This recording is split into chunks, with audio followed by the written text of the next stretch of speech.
Sarah Bramall, and I'm joined by my friend and co-host, Rebecca Daniel. And we've got a very special guest in the studio with us today. We've got the wonderful Sam Jayasuriya, who is with us today to talk to us about her journey as a coach, her development, but also to share with us the work that she does as a mentor coach on our program within the Coaching Catalysts. So Sam, very warm welcome to you. It's lovely to be here. Thank you for inviting me. And welcome to you, Rebecca. Thank you, Sarah, and welcome, Sam. Thank you for joining us today. So one thing that we love about introducing our guests is not just introducing them and you getting a chance to know a bit more about them, but also sharing that there is history and relationships there behind all of the guests that come onto our show. And I think first and foremost, Sam, that's one thing that we cherish is our relationship with you. So thank you for being in our world. Thank you for all that you contribute. And I think it might be a great time, Sam, to introduce yourself to the listeners and let them know a bit more about you.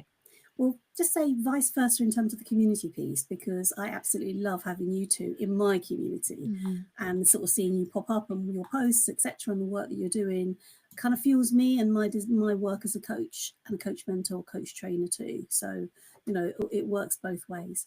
So I work as, it says I'm their leadership energy coach. And what does that mean? I work very much with the body, with my coaching clients. And where that's come from is from the work that I did in a past life as an educator. I came out of the world of education, 30 years in education, and trained to be a coach because it was working with people, getting the best out of people, be that, you know, children, parents, governors, you know, teachers, other staff members in the community. That was really what really fueled me and which lit me up and gave me great joy. So sort of after 30 years, I knew that actually my kind of cycle of working in schools was coming to an end, but my cycle of working was definitely not. So I took that into coach training to be a coach, doing one-to-one coaching, group coaching, coach training, and now coach mentoring, which is where I sit with you two in the world of coach mentoring. Thank you, Sam. And just going back to what we were saying about the power of relationships, you know, Sam, you and I met, didn't we, on a group coaching course, as did Rebecca and I actually. And you know, I always say to coaches, invest in your relationships. The power 100%. is just, you know, I think there's so much, you know, in the online world, it's really easy to feel that we're kind of pitted against each other and that we're all in competition. But actually, the truth is that we work alongside each other, we support each other, we cheer each other on in our journeys as well. And I think that's just so important. I don't feel we can reiterate that message enough about the power of building collaborative, supportive, and genuine relationships. And I know that you use this kind of phrase, and I know I do this as well, collaboration over competition. It took me, I would say though, that it took me a little bit of time to kind of get that, because when I first stepped out as a coach many, many years ago, there was a little bit of like, ooh, you know, so-and-so's doing this. And so, and I think I had to get rid of that. And remind myself of the work that I did as an educator, because actually I worked in collaboration with other schools and other head teachers and other teachers. I did that then. So why would I suddenly become competitive as a coach? And I think that takes a bit of time. But I absolutely know that is the way forward. So cherish your networks, boost your networks, connect with other coaches, make sure you've got other coaches in your network. Lovely. Thank you. And I'd love you, Sam, to share a little bit more about the work that you do and why it's important to you. And I know I'm question stacking here, but I'm conscious we haven't mentioned your book yet as well. So an invitation to bring that into the conversation as well. Yes. So my work, I mean, I have a very eclectic kind of range of work. I work definitely with one-to-one clients, or, you know, a smaller number of one-to-one clients now, I'd say, and teams. And with teams, it's really about getting the team to work well, functioning well as a team, as well as supporting them to develop their own coaching skills. And that doesn't mean to make everybody a coach, but actually in that work, it's supporting their leadership and the dynamic between the team. And then I work as a coach mentor, and I'm going to kind of focus in on the coach mentoring piece here.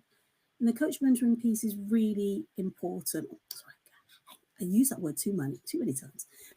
It's so important, because as a coach, we can kind of get ourselves into, we can get sort of samey or using similar techniques.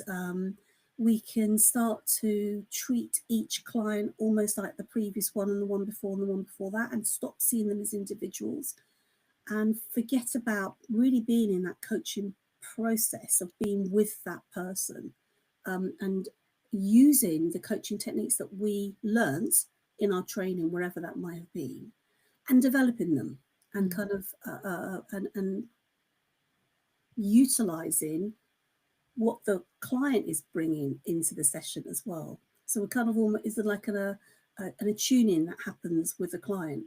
And if we get too samey and we kind of think, oh, this is like so-and-so, and this person's like so-and-so, then it becomes, you lose that magic, the magic that is kind of created between clients. So coach mentoring is a fabulous way of working against a set of competencies.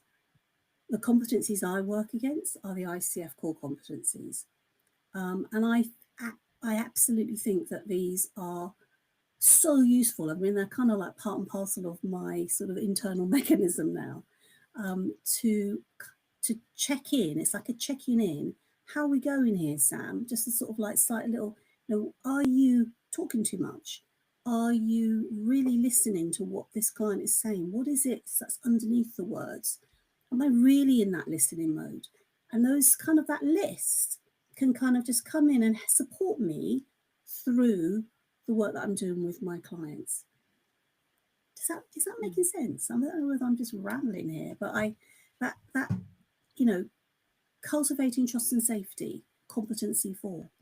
That starts with trusting myself, being really fully present for myself, really listening into whatever they're saying, and supporting them by using some, helping them feel safe to share some of those deeper frustrations or issues that they haven't been able to voice with anybody else, but at this moment they might be able to voice with me. And by enabling that to come out, then they're going to be able to move forward, because we're all about coaching is about moving forward. It's starting from now and going forward into the future. So those competencies support me to support my client to move forward. That's a bit of a neater way. Thank you, Sam. I can tell you're really passionate about that. And one thing that we get asked is like, what's the purpose? What's the intention? But from what you're saying here, it's a supportive and it's a developmental space for coaches to look at where they're at, to explore some of the things that they're looking to develop. So maybe some of the blind spots that we do in supervision, we will also bring into mentor coaching as well. But having someone there to guide you and facilitate that developmental process is the role that you play. So thank you for sharing that. And one thing to add for the listeners is that Sam mentor coaches for us on our credentialing mentor coaching program. So that is for coaches that are looking to become accredited and credentialed with the International Coaching Federation. So Sam was talking there about the competencies that we look at and explore as a mentor coach, and looking at areas where we might want to kind of develop, and areas of strength as well, Sam. It's not just areas of development, is it? It's also areas of strength. Areas of strength, yeah. Because we build on the strengths. We start with our strengths and we build up. Because often coaches come to me and they go, oh, I'm really terrible at this, and I'm really rubbish at that, and oh my God, I did this and I didn't ask any open questions. And then at the end of it they go, oh no, I was really great here and I was really great here. And so we start with that and build up, start on firm foundations. Yeah. And if a coach is thinking about, Sam, like thinking about credentialing, why now? Why mentor coaching? Why now? I think it's absolutely essential now, because we all know that the coaching industry is like exploding, and there are a number of people who are putting the word coach in their job title but have had no certification, haven't done any qualifications, or if they have, it's been very minimal, and they are then working with people with some very challenging situations, which can be potentially really positive, but they can also potentially cause other issues for themselves as a coach and also for their clients. And so credentialing, I think, is important because it supports us as coaches to remind us to work in an ethical way. I think ethics is something that's absolutely core, that we're working in an ethical way. We are not counsellors, we're not therapists, we are coaches. We're starting, yes, we may explore some of the recent past, but we're starting with the now and we're working into the future. So actually having that kind of framework to support us helps us check in. Is this, am I working with something that I'm able to do? I've got the qualifications or the experience to do. And that framework really helps. It also is so essential, I think, nowadays for people who are stepping into associate roles. And more, I know this from people in my network who are new into coaching, if they want to do associate work, there is an absolute benchmark that you have an affiliation with a reputable coaching body like the ICF or the EMCC or AC, whatever.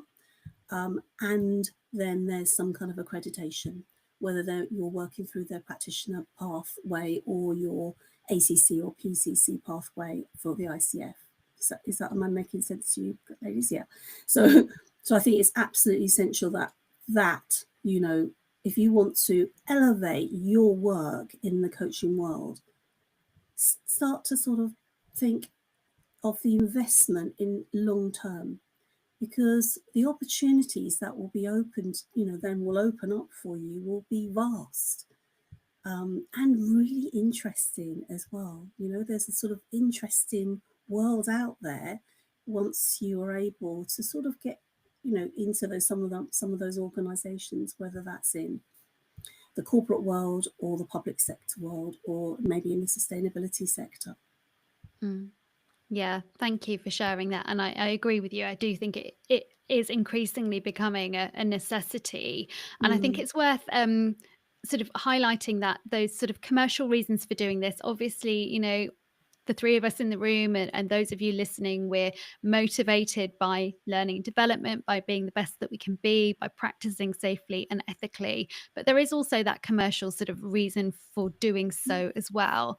And I think it's just worth underlining that, right? Because we all know as coaches, and particularly when we're new as coaches, our LinkedIn DMs are full of buy this, buy that. And it can be really hard to discern which investments are kind of worth making and which we don't actually need to have. But I really appreciate what you said there, because I think as well for organizations, whether they're associate organizations or whether they're corporate organizations, actually discerning the quality of coach training as well can be quite tricky. You know, discerning, okay, you've trained with that provider, but what does that actually mean? But I think what the accrediting bodies give us is they give us, as you said, Sam, a benchmark that is clear, that is recognizable, so that when people sort of engage your services, they've got that sense of confidence that you are able to coach to a certain level of competency. Yeah, and I think clients are much more discerning now as well. You know, people will ask, you know, well, what's, you know, well, I always also recommend my clients always ask, but they will ask, you know, who did you do your training with, or you know, who are you, you know, have you got a certification or accreditation? So, you know, your client base is much more knowledgeable about coaching. So therefore, we should be able to meet that and match that as well. And they should be, you know, because they're putting the money in to do the work for themselves. Remember, this is they have got a desire to really kind of flourish in a particular area. So they want to know that somebody is a learner as well. Well, I would. That's 100% my kind of thing. I want to know that my coach is a learner. But they've got that curiosity to find out more about themselves and do that sort of self-knowledge and that self-exploration, because that helps me do the self-exploration as a client. Does that make sense? Absolutely. Yeah. And I think that's the same in the coach mentoring world. So as a coach, when we're going through coach mentoring, and I do coach mentoring for myself too, what are the gaps I would like to develop and stretch myself? Where am I feeling really secure in? You know, what are my strengths, which will help me then in my offer out to clients. So when a potential client comes to me, I think, okay, this is somebody who I feel I can kind of work with, and or maybe this client's not for me. So that I'm not, because I remember at an early stage in my coaching career, I was like, oh yes, please come work with me. But actually, some of those early clients may not have been the best coach for them. So actually, coach mentoring has enabled me to say no to some clients as well. Yeah, that's big deep in breath there. Saying no is hard when you're starting out in a business. But actually, it's the best thing sometimes, because then that person I can highlight, because I've got coaches in my community, somebody else who may better meet their needs, which makes me, again, a more trusted coach. Yeah, absolutely. Yeah. Because again, that's, sort of essential really for ethical practice, isn't it? Exactly. To recognize when we're not the best person. Yeah. I'm just thinking about myself, Sam, in this journey, doing my ACC, doing my PCC. And I'm not going to lie, like for both of those accreditations, I came in feeling really apprehensive. All of those voices were going in my head, like, am I going to be good enough? Am I going to try this and fail? Am I going to be able to do it? All of that stuff. And those kind of concerns are, are very human, very valid, very real.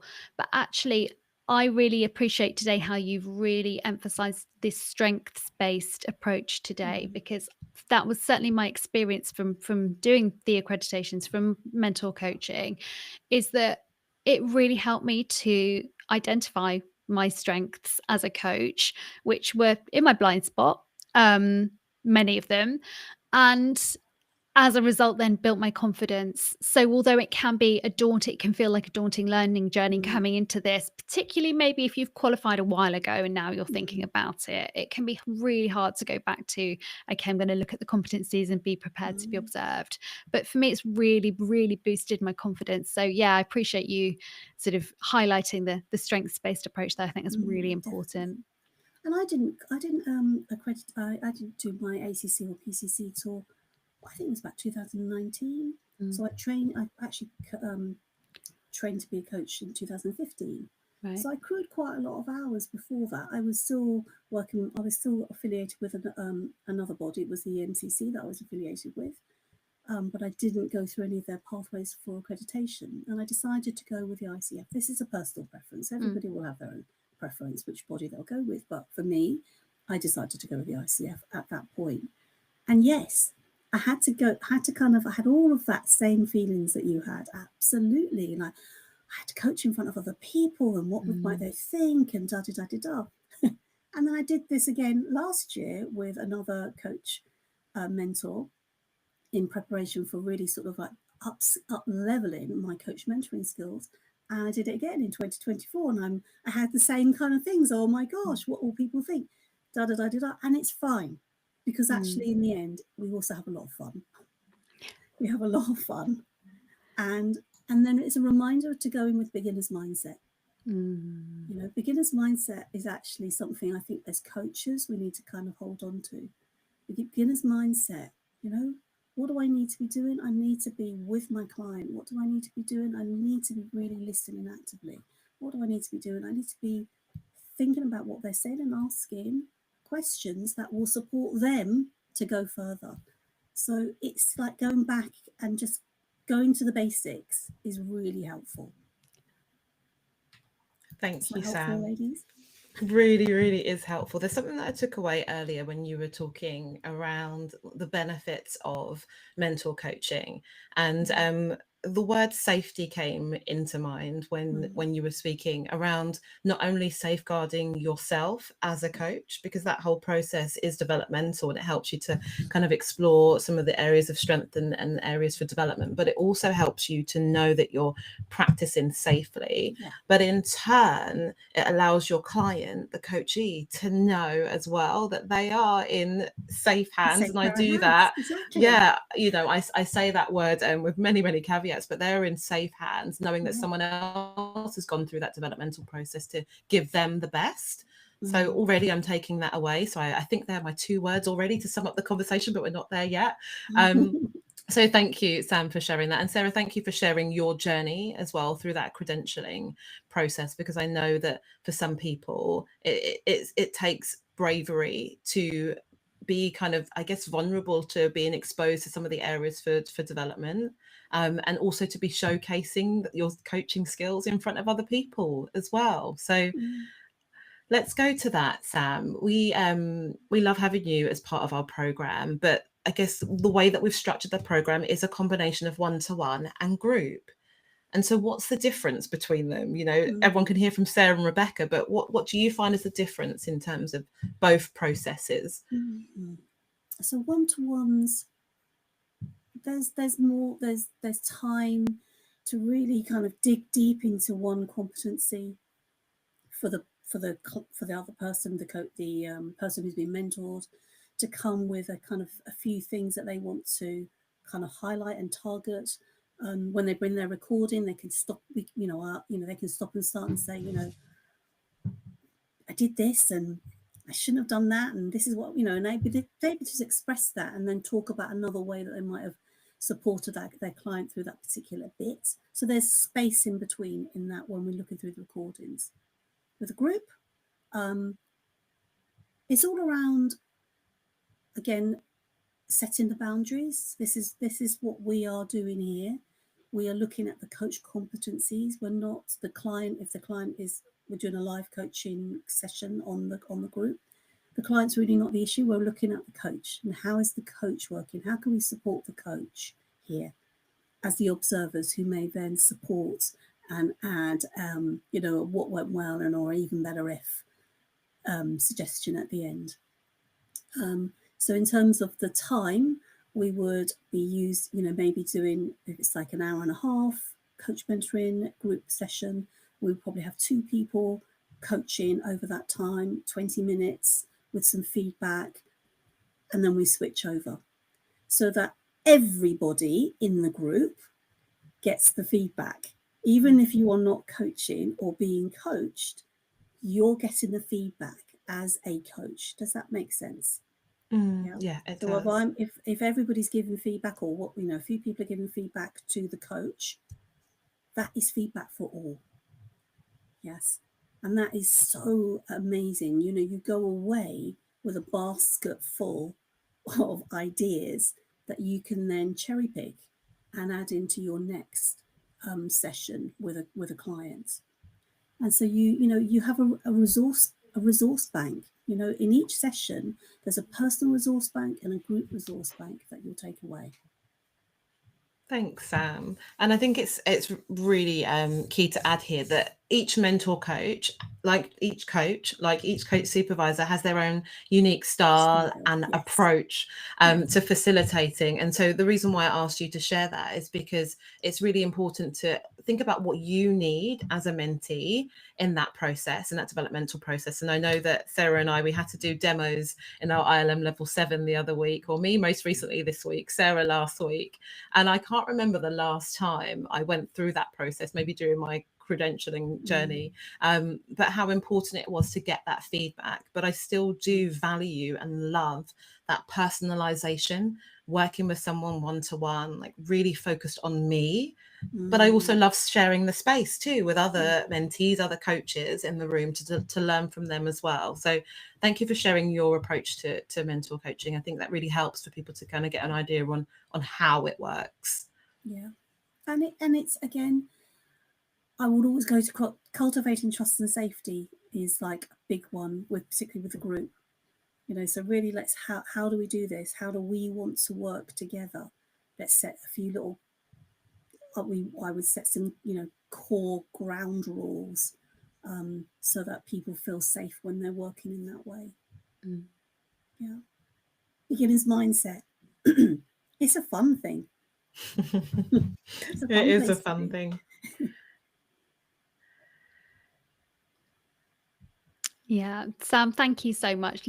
My brain is really ticking here about mentor coaching, about your passion for it, about all the the wonderful things that we have to learn, to continue to sort of continue our development as coaches.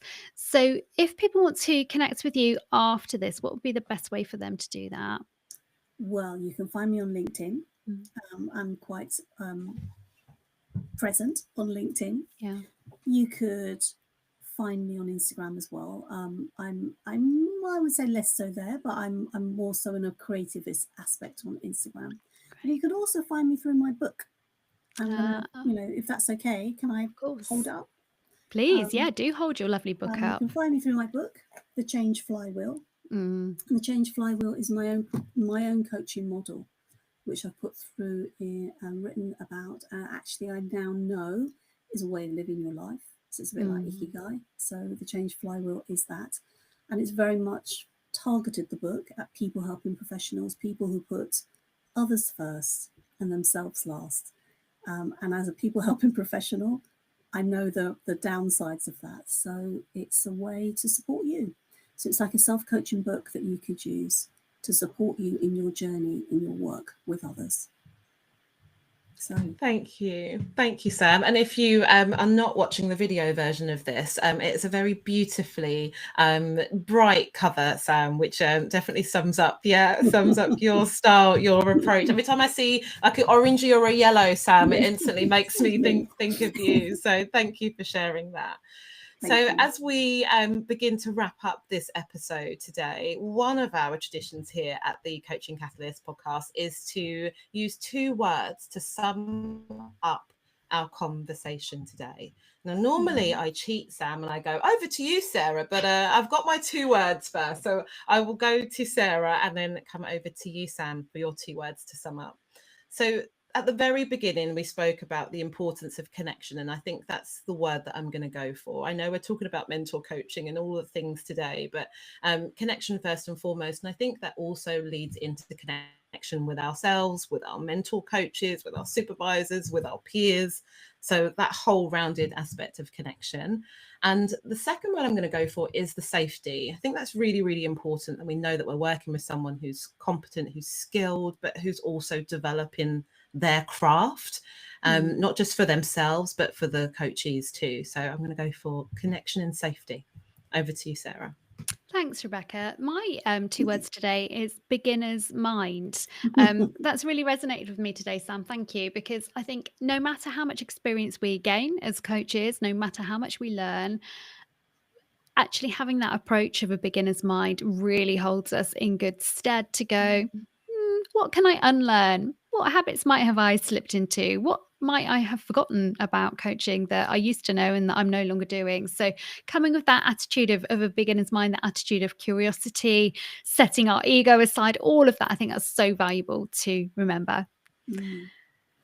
Oh, it's my turn. So I was going to do beginner's mind. So I'm going to say curiosity, which kind of pulls in beginner's mindset. So curiosity, coming with that curiosity. But I'm actually going to pick a word behind me on my wall, flourish, because with that, you then flourish, and you flourish as a coach, and the flourish in terms of, we're in summer now, and that's what we want, that kind of growth piece as us for ourselves as coaches. Because if we have the growth as coaches, our clients will flourish too. Because the ultimate aim is for our clients to flourish. Yeah. So that's where I'm going. Curiosity and flourish. Perfect. Thank you, Sam. And thank you, Sarah.